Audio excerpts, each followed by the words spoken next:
$100 millones. Dicen que esa es la cifra que llegué a controlar para mi compadre Joaquín. 100 millones. Una cantidad que ustedes no pueden ni imaginar, que compra jueces, gobernadores, ejércitos enteros. Pero les digo algo. Todo ese dinero, todos esos ceros en cuentas suizas y en caletas enterradas en la sierra, no valen nada. No valen ni el plomo de la bala que iba dirigida a la cabeza de mi hijo. Me llaman traidor, el Judas de Sinaloa, el hombre que entregó al Chapo. Me han puesto 1000 apodos en sus corridos y en sus series de televisión. Me pintan como la serpiente que mordió la mano que le dio de comer. Y puede que tengan razón. Pero nadie les ha contado mi parte de la historia. Nadie se ha sentado a escuchar por qué un hombre que lo fue todo en el cártel de Sinaloa, el brazo derecho, la mente financiera, el compadre del jefe más grande, decidió quemarlo todo. Hoy lo van a saber. Mi nombre es Dámaso López Núñez, pero en el único mundo que importa, el de la maña, me conocen como el licenciado. Y no es un apodo de adorno. Yo no salí de la nada. No era un pistolero hambriento con un cuerno de chivo en la mano y un sueño de poder. Yo ya tenía poder. Un poder distinto, el que te da un título universitario, un traje y una placa del gobierno federal. Yo era la ley. O al menos eso decía mi credencial. Nací en El Dorado, Sinaloa. Si no eres de por allá, imagínate un lugar donde el polvo se te mete hasta el alma y el sol te castiga desde que naces.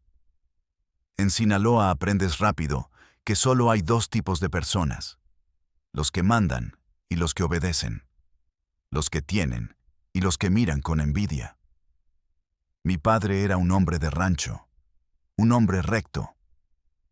Me enseñó a trabajar, a respetar la palabra. Pero también me enseñó, sin querer, que el respeto en esa tierra no se gana con sudor, se gana con poder. Y el poder más grande no venía de la cosecha, venía del otro tipo de siembra, la que cuidaban hombres armados y se exportaba al norte. Vi a los hijos de los narcos con sus camionetas nuevas, sus cadenas de oro, sus fiestas que duraban días. Y me vi a mí, con mis libros, estudiando para ser alguien, para tener un futuro decente. Pero en el fondo, una voz me decía que su camino, aunque más corto y sangriento, era el único que te llevaba a la cima de verdad. Me tragué mis dudas y estudié Derecho. Fui bueno, muy bueno. Me gradué con honores, entré al sistema. Fui policía judicial, agente del Ministerio Público. Creía en la balanza, en la justicia. Qué ingenuo era. Ascendí rápido porque era listo y sabía moverme. No era un matón, era un estratega. Sabía cómo funcionaba el sistema por dentro, sus grietas, su corrupción, su miedo. Y ese conocimiento me llevó al pináculo del sistema penitenciario mexicano.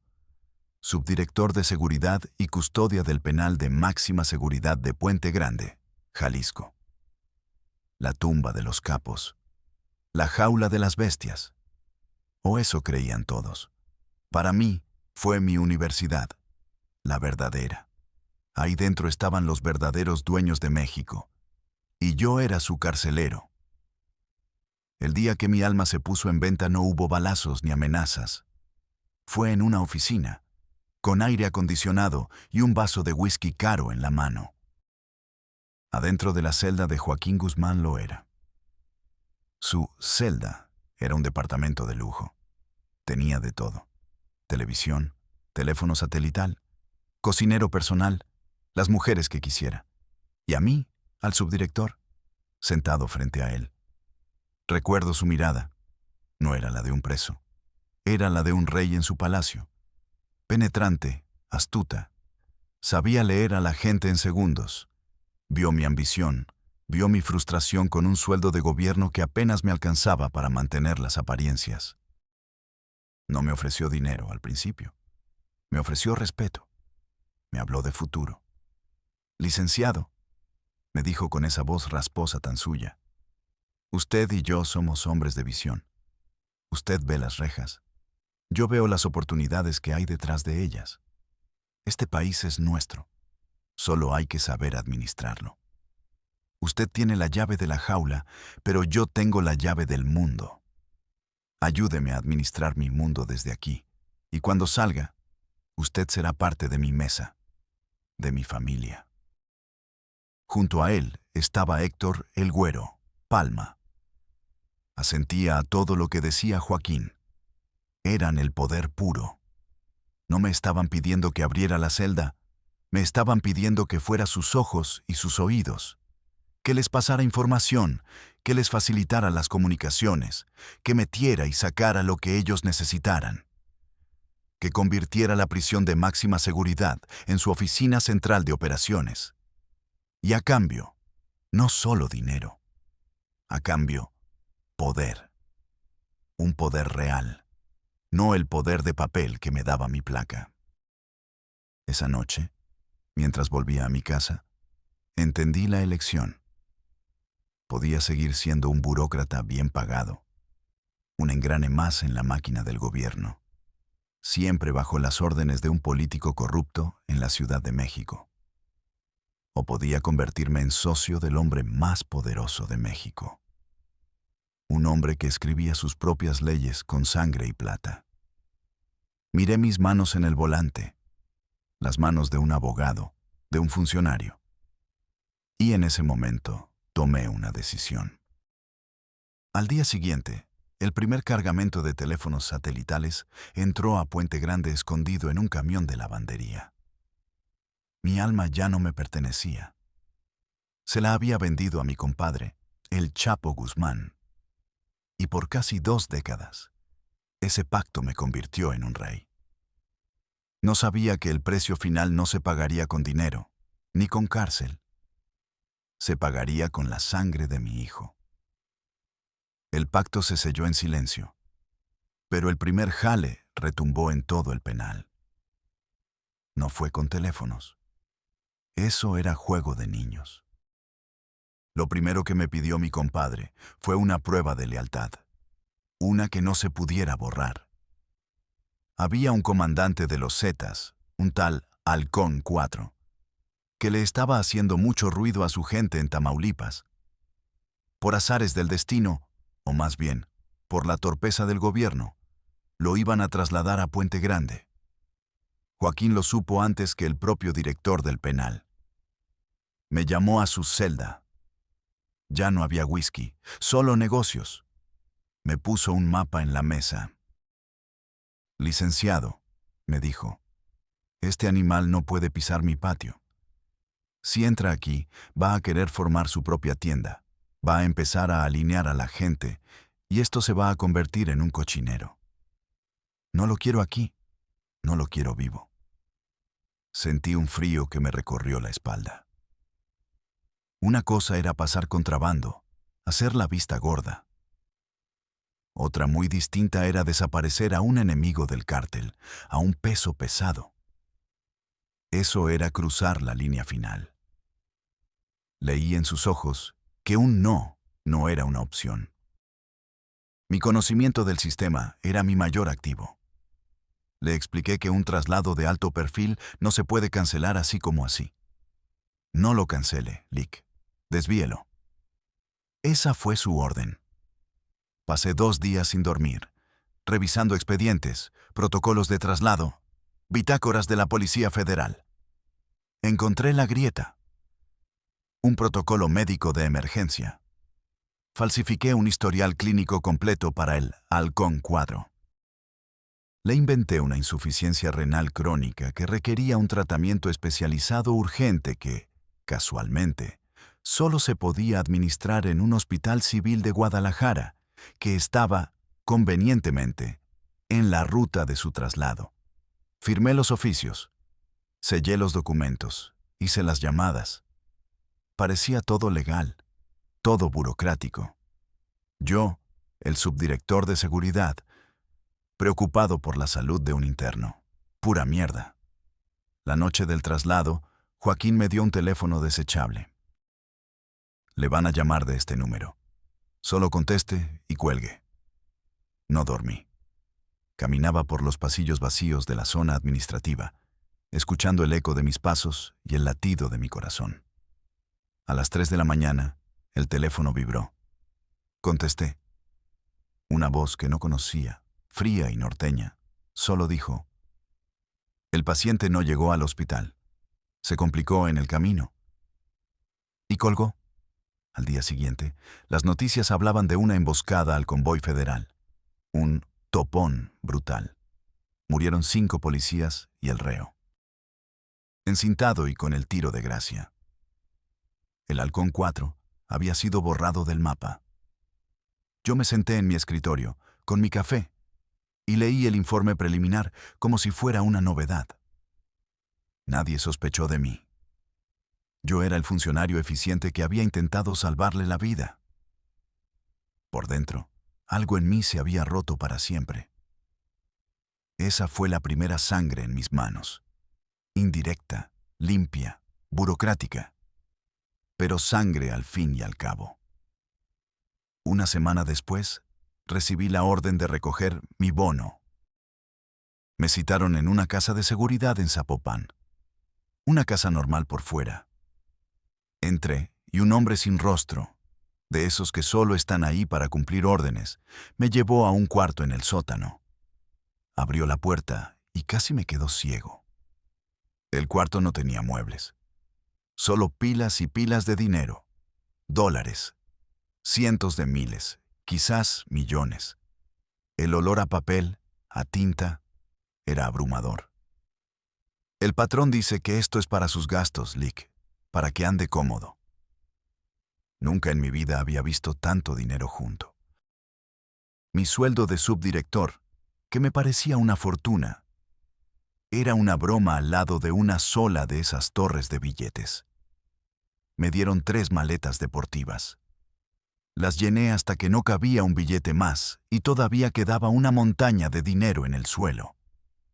Ese día entendí el verdadero significado del poder. No era el poder de mi placa, que dependía de un político.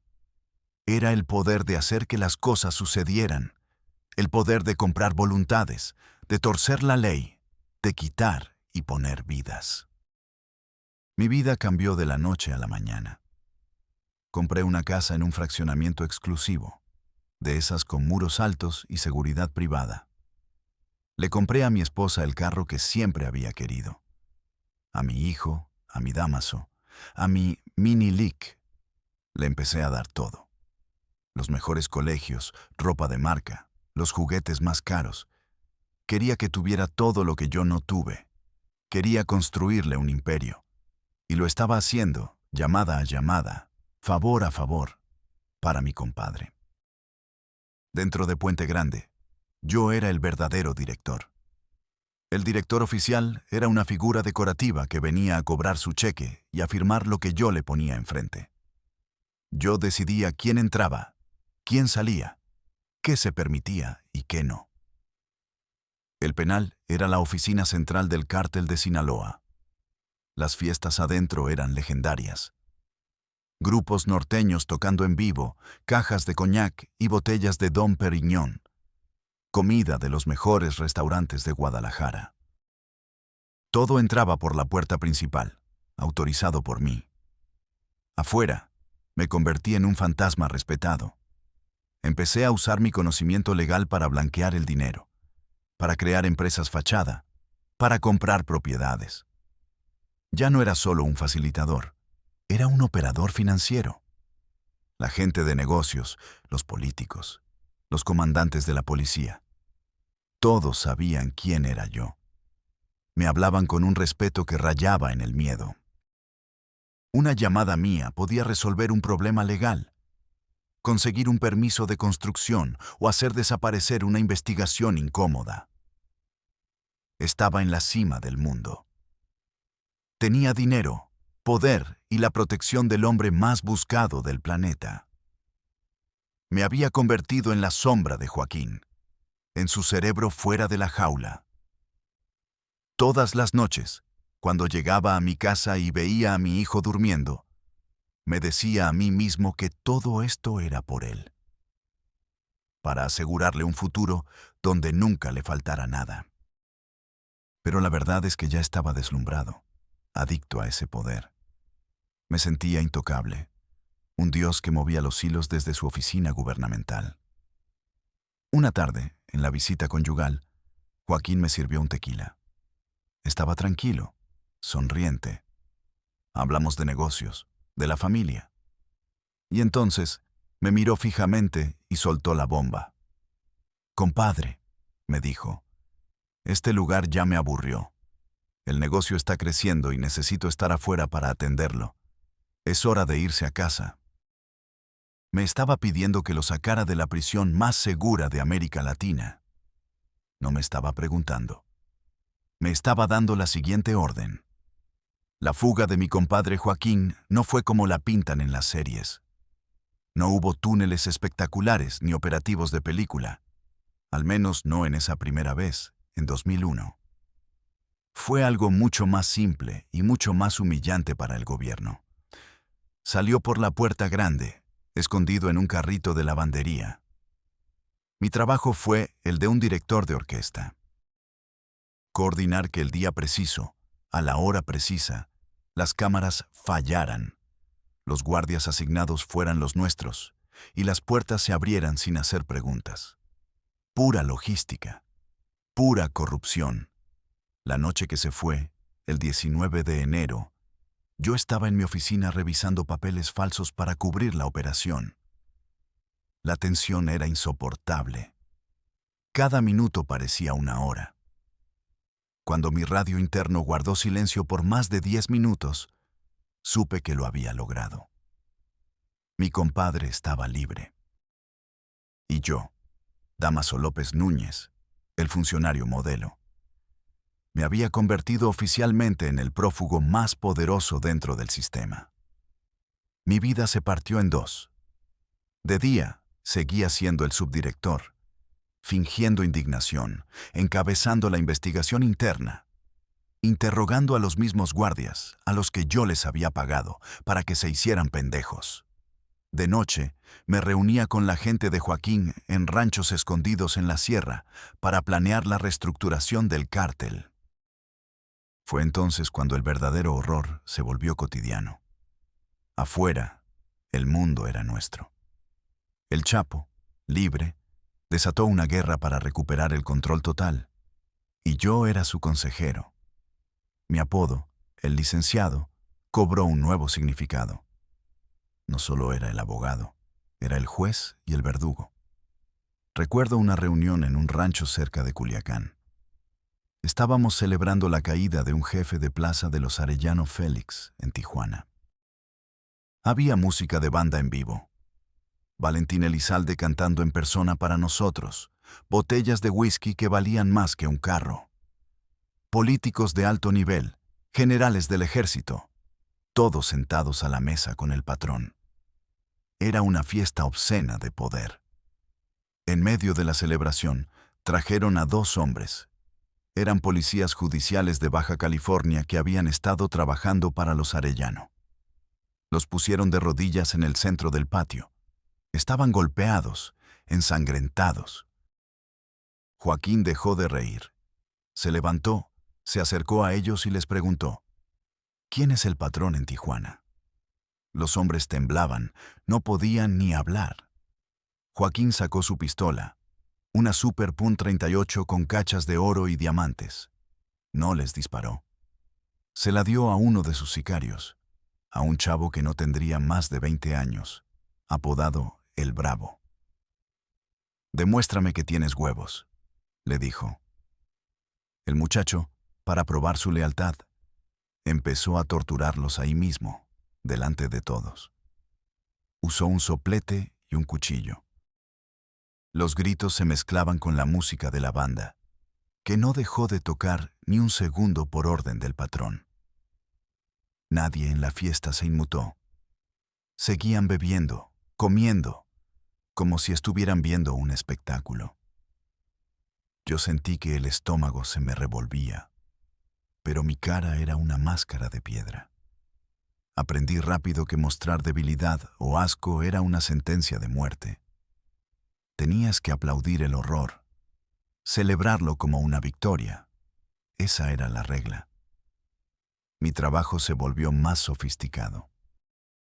Ya no era solo logística, era guerra psicológica, contrainteligencia. Joaquín confiaba en mí ciegamente. Yo manejaba la nómina de los funcionarios. Tenía una lista con nombres de comandantes de la AFI, de la SIEDO, delegados de la PGR, jueces de distrito. Cada uno con una tarifa mensual. $50,000, 100,000, 200,000. El dinero fluía como un río. Les pagábamos no solo para que nos dejaran en paz, sino para que trabajaran para nosotros. Nos daban pitazos de operativos. Nos entregaban a sus propios compañeros que no querían cooperar. Limpiaban escenas del crimen. México no tenía un gobierno. Tenía una junta de accionistas del narco, y yo era el tesorero. Un día, interceptamos una llamada. La gente de los Beltrán Leiva, que en ese entonces todavía eran socios, habían levantado a un empresario por error. Lo confundieron con un operador financiero de un cártel rival. El empresario era sobrino de un político muy influyente, amigo personal del presidente. Se armó un escándalo a nivel nacional. Joaquín me llamó, furioso. Lick, arréglame este cagadero. No quiero al gobierno encima por una pendejada de Arturo. Me moví rápido. Usé mis contactos en la Ciudad de México. Me tomó 3 llamadas y $500,000. La primera llamada fue a un subsecretario de Gobernación. Le aseguré que el empresario estaba vivo y que sería liberado, que había sido un lamentable error. La segunda fue a un general de la zona militar, para que detuviera un operativo masivo que ya venía en camino a Sinaloa. La tercera fue a Arturo Beltrán Leiva. Le dije, con la autoridad que me daba ser la voz de Joaquín, que soltara al hombre inmediatamente, o la sociedad se rompía.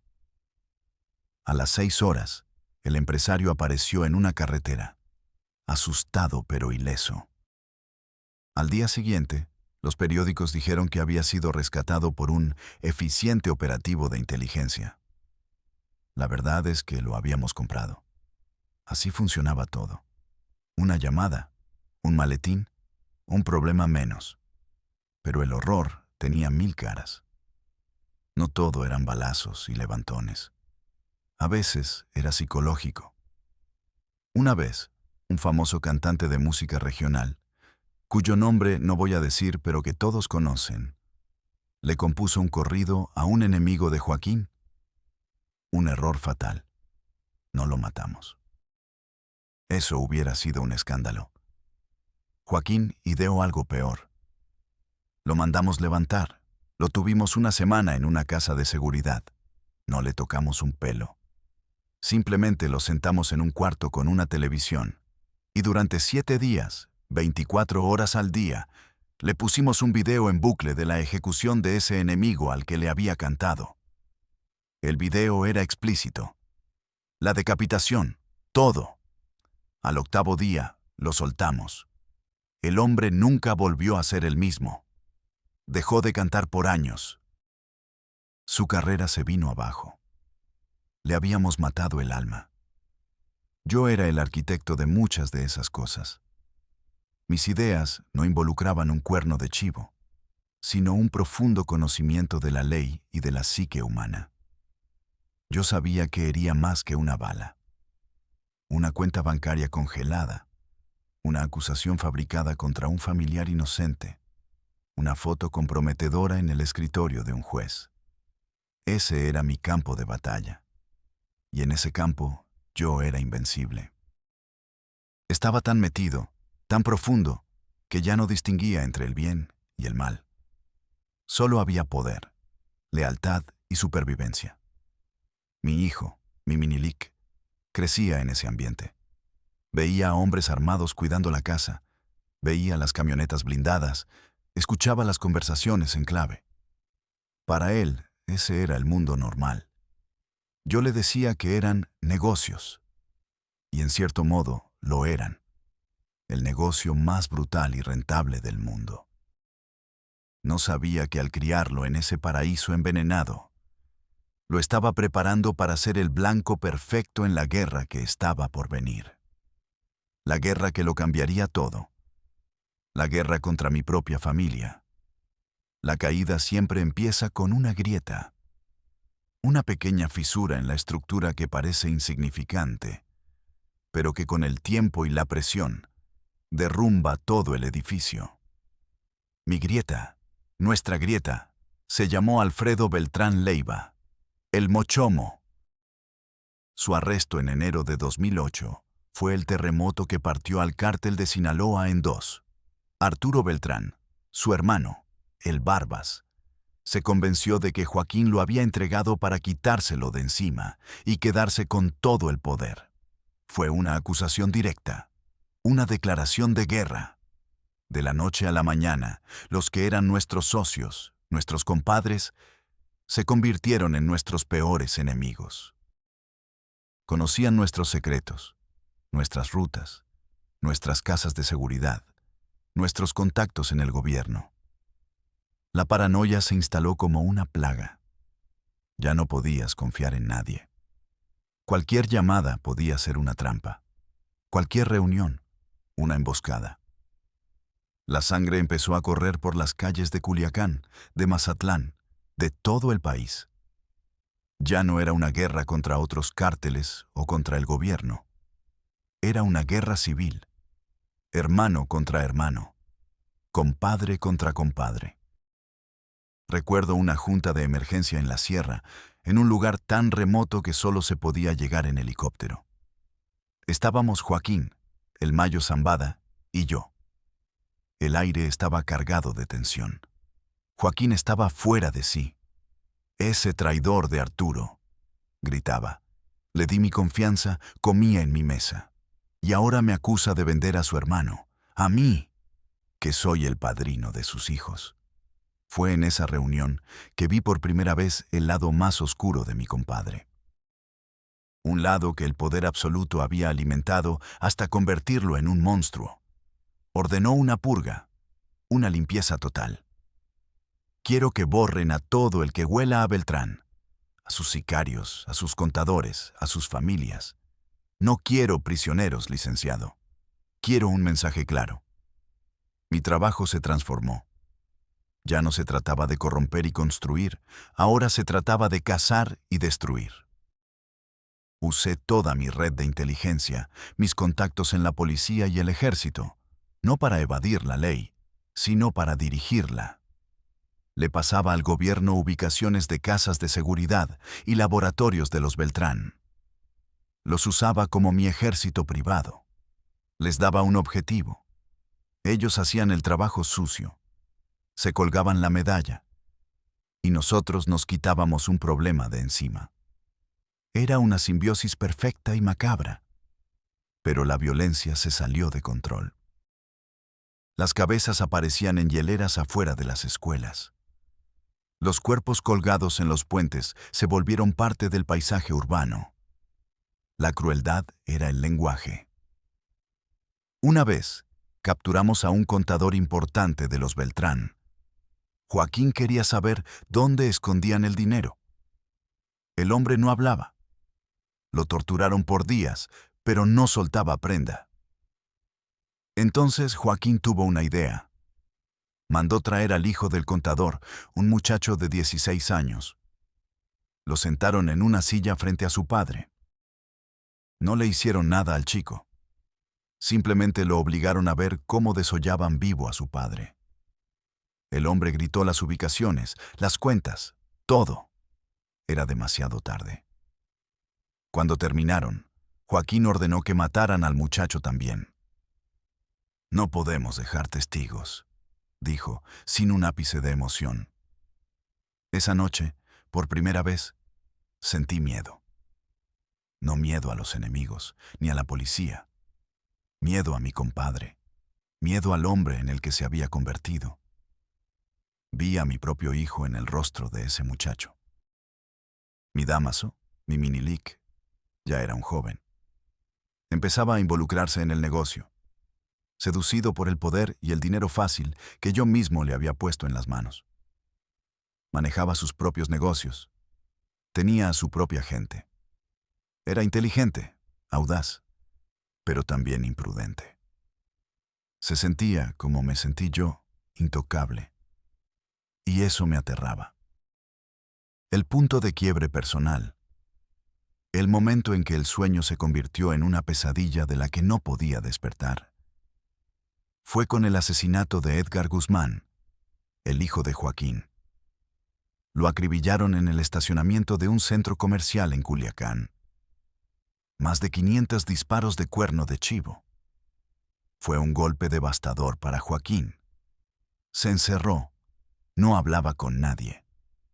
Se volvió aún más paranoico, más desconfiado. La orden fue clara.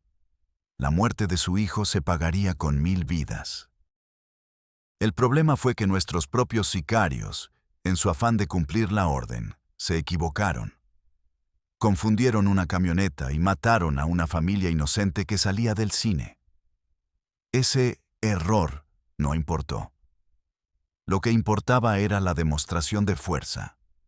La ciudad se convirtió en un cementerio. Yo veía a mi compadre consumido por el odio y la venganza. Tomaba decisiones basadas en la emoción, no en la estrategia.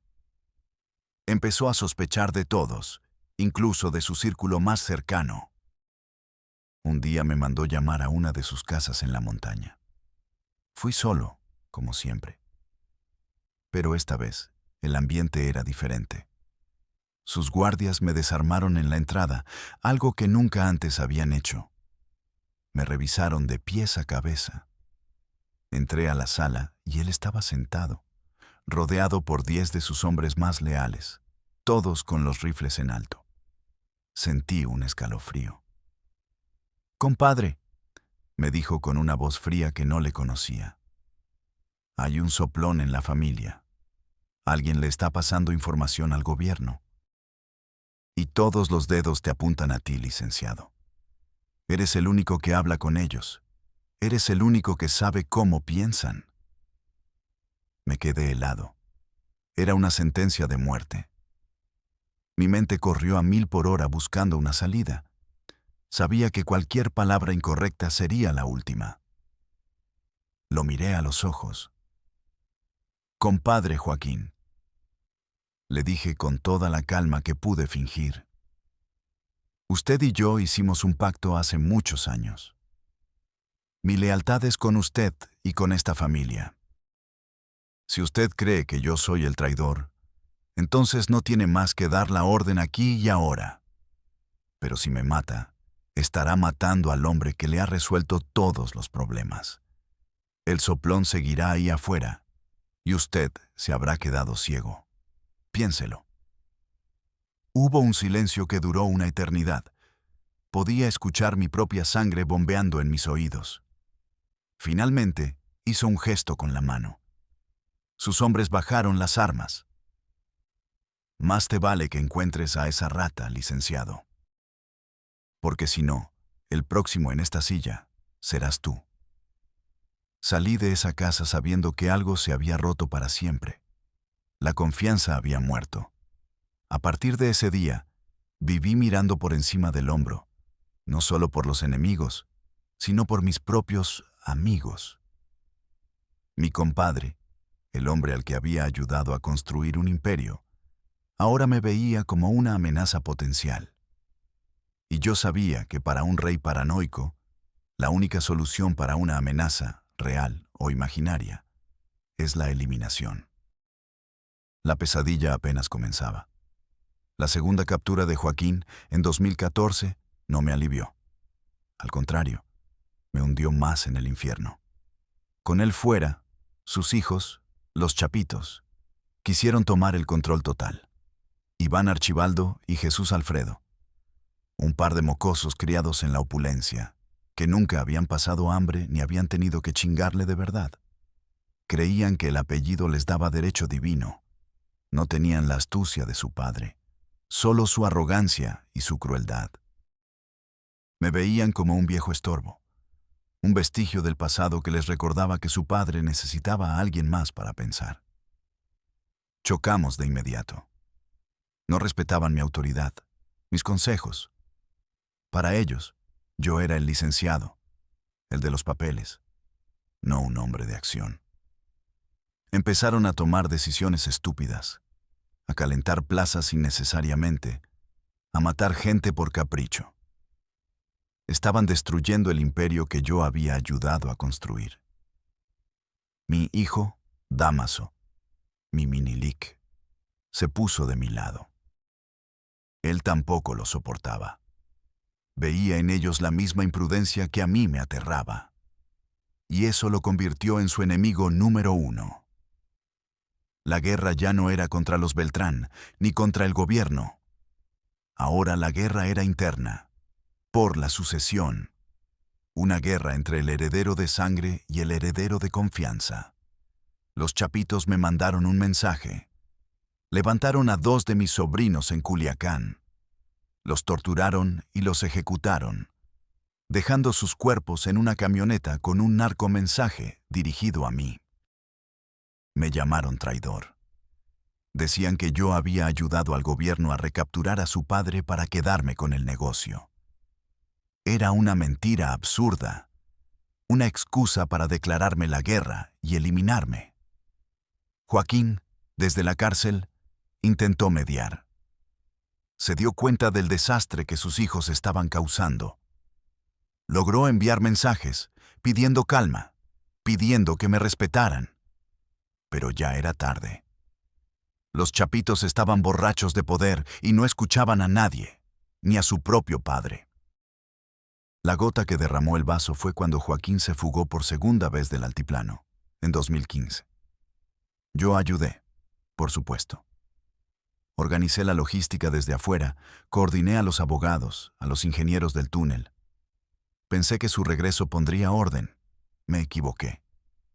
Volvió diferente, más amargado, más desconfiado que nunca. La cárcel lo había envenenado. Y sus hijos no dejaron de susurrarle al oído que yo era el traidor, que mi hijo quería la silla del patrón. El momento que lo cambió todo, el instante en que decidí quemar el mundo, llegó en una llamada interceptada. Era uno de los hombres de confianza de Joaquín hablando con un comandante nuestro. Le daba una orden directa del patrón.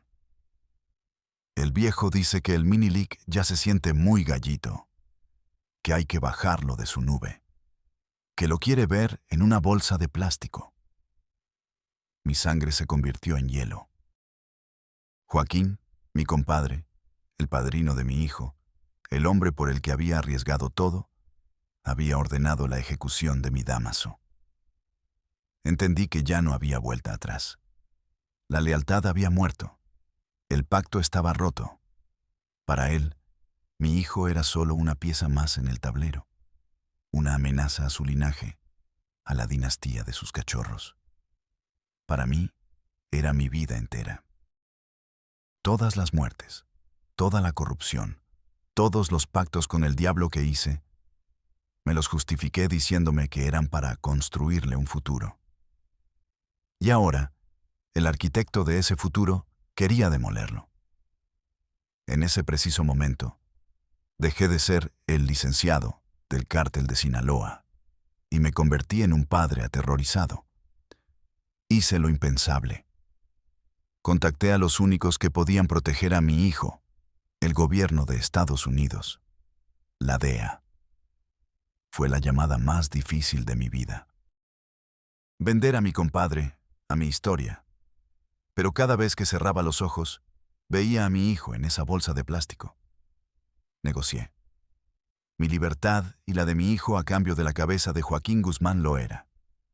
Les di todo. Ubicaciones, frecuencias de radio, nombres de sus contactos, rutas de escape. Me convertí en la rata que Joaquín siempre temió que fuera. Lo cacé con más eficacia que cualquier gobierno. Porque yo no solo conocía sus operaciones, conocía su mente, sus miedos, sus hábitos. Yo era su sombra. La operación final en Los Mochis, en enero de 2016, fue mi obra maestra. Yo los guié hasta esa casa. Yo les dije cómo entrar. Yo sabía que se escaparía por el drenaje y les dije dónde esperarlo. Mientras el mundo veía las noticias de la heroica captura, yo estaba en una habitación de hotel, pegado al teléfono, asegurándome de que esta vez no hubiera errores. Cuando confirmaron que lo tenían, no sentí alivio ni victoria. Sentí un vacío inmenso. Había matado a mi propio pasado. Fui arrestado meses después, en la Ciudad de México. Fue un montaje, parte del acuerdo. Necesitaban presentar un trofeo. Me extraditaron a Estados Unidos, donde me declaré culpable y me enfrenté a mi compadre en la corte. Testifiqué en su contra. Lo vi a la cara mientras detallaba sus crímenes, nuestras operaciones, nuestros secretos. Su mirada era de puro odio. Para él, yo era la encarnación de la traición. Para mí, él era el hombre que quiso matar a mi hijo. Hoy estoy en algún lugar que no puedo nombrar, en una celda que es mi refugio y mi tumba. Perdí todo: el dinero, el poder, el respeto. Mi nombre es sinónimo de Judas. Mi hijo está a salvo, bajo otra identidad, en algún lugar del mundo, pero nunca podré volver a verlo. Esa es mi verdadera condena. ¿Me arrepiento? Esa es la pregunta que todos se hacen, y la respuesta es complicada. No me arrepiento de haber salvado a mi hijo. Un padre hace lo que sea por su sangre. Pero me arrepiento de la vida que elegí. Me arrepiento de haber creído que podía controlar al monstruo sin convertirme en uno. A ustedes, los que ven esto, los que escuchan los corridos y se deslumbran con el poder y el lujo, les digo una cosa: esta vida no es una película. No hay finales felices. Solo hay dos salidas: la cárcel o el cementerio. Y a veces, como en mi caso, son la misma cosa. Yo tuve $100 millones y el poder de un rey. Y al final, tuve que entregar el reino entero para salvar al príncipe. Miren bien esta cara. Soy Dámaso López Núñez, el licenciado. Fui el mejor amigo y el peor enemigo del Chapo Guzmán.